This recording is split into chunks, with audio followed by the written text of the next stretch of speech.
Singsang Taytay Leyhaw. My name is Grace Barete Pamugas, 41 years old. I am from Panabo City, Davao del Norte, Philippines. I am a single parent. I have one daughter, 22 years old.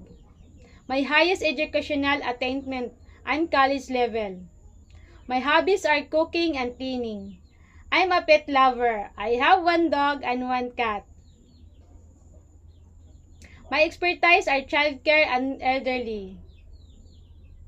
I work as a domestic helper in Hong Kong for 6 years, from October 2016 to October 2022. I serve one couple and 2 children, 10 years old and 6 years old.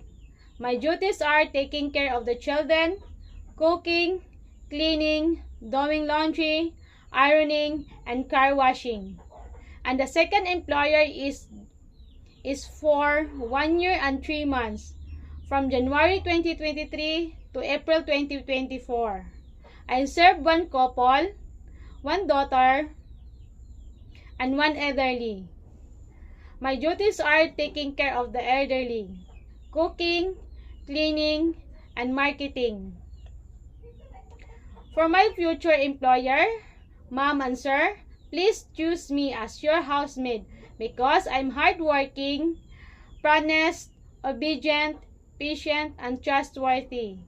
I promise to be a good housemaid, and I promise to prioritize my job and finish my 2 years contract and more. Thank you, ma'am and sir. I'm looking forward to work with you as soon as possible.